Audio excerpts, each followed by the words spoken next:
For our presentation, we did radio and Wi-Fi jamming. Hi, I'm Daisy McCoy. I'm Derek Dunham.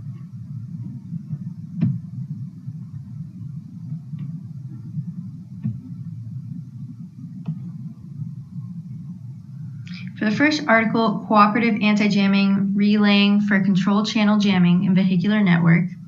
Wireless networks are open and shared, making them vulnerable to radio frequency jamming attacks in the physical and MAC layer. Two types of jamming attacks are single channel and multi-channel. Intelligent jamming attacks by exploiting the protocol layers of CTS, acknowledgement, and data, as well as by flooding the routing request. Consequences are that safety messages are not delivered. Anti-jamming techniques include spread spectrum techniques, multi-antenna based interference cancellation, and cooperative communication schemes, wormholes, which encompass jam nodes, which use channel diversity to communicate with another user outside the jammed area. Cooperative relaying techniques is where the vehicle outside the jamming scope is a relay node which forwards the control channel signal to the victim's vehicle by another jamming-free service channel.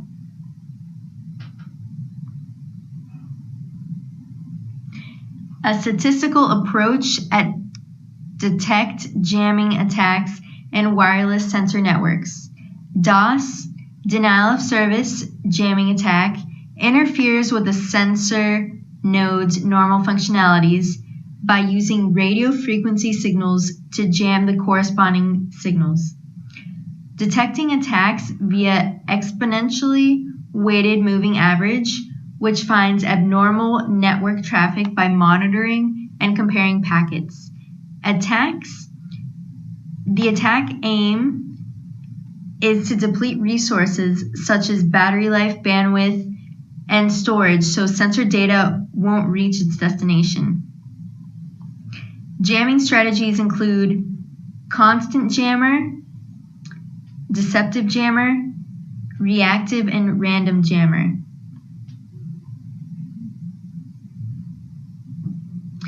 An integrated approach for jammer detection using software-defined radio.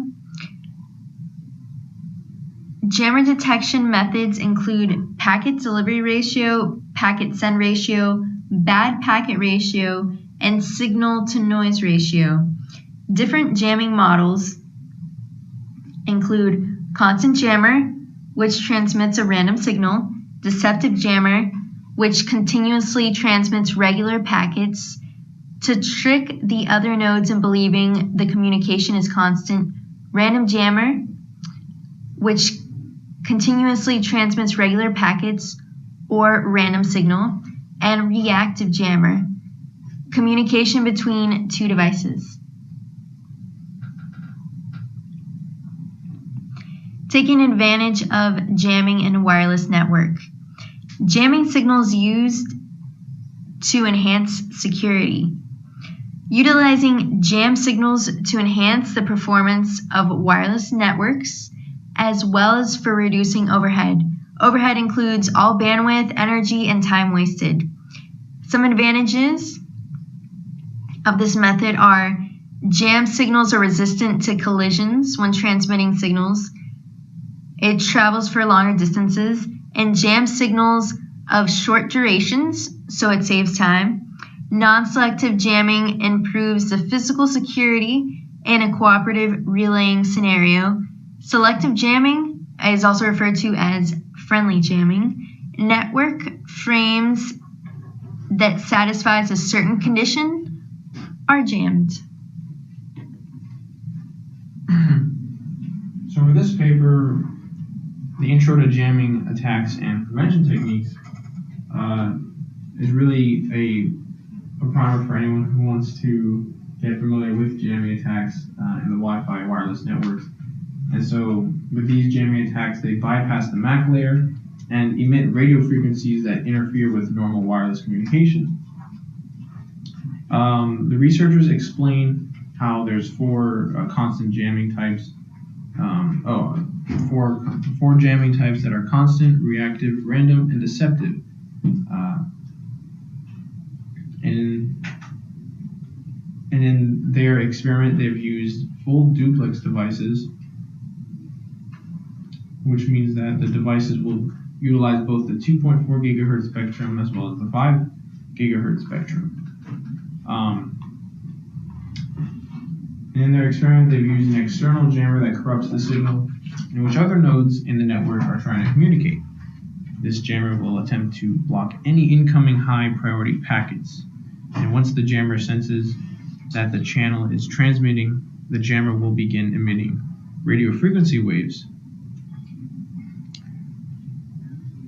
And the solution is a honeypot network architecture, which essentially is a node acting as a crucial communication point in the network, aiming to trick the malicious attacker to target the honeypot node. Once the attacker goes for the honeypot node will start collecting data on the attacker. So for the next paper, vulnerability analysis and countermeasures for Wi-Fi based jamming. In this one, we looked at Google, Skyhook, Microsoft, and Apple, or rather the researchers looked at them and were able to successfully jam all four of these big technology companies and all their services, setting up dummy access points. And they were able to do this by using a user device that operates on both the 2.4 and the 5 gigahertz spectrum. When they were able to completely jam the 2.4 gigahertz spectrum and connect the user's device and the location-based services to the 5 gigahertz network. This is called an access point impersonation attack, according to the paper. And one way to stop or mitigate these attacks, even though at the time of reading there is no direct solution given, but the cost of this equipment can increase to prevent the purchases and performance of this attack by using multiple bands, using multiple location-based technologies, and adding signal fingerprints as well as different jamming detection analyses. Field propagation of jamming sources in Wi-Fi networks. In this one, Wi-Fi jamming are forms of denial of service attacks. A simulation was conducted to emulate what would happen when two jammers field propagation are working at the same time. They enabled different characteristics and showed different models used in the paper. But for a basic overview, there were two jammers that were used, a mobile jammer and a stationary jammer. The stationary jammer has a more constant flow of power, whereas the mobile jammer has a variation or a volatile uniformity of field propagation. So they concluded that the stationary jammer was the better option if one was to carry out such a jamming attack. And they point out how easy it is to conduct such a jamming attack with little technical knowledge and inexpensive equipment.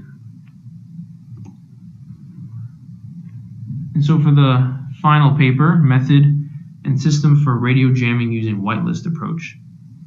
This uses both selective, reactive, and barrage jamming.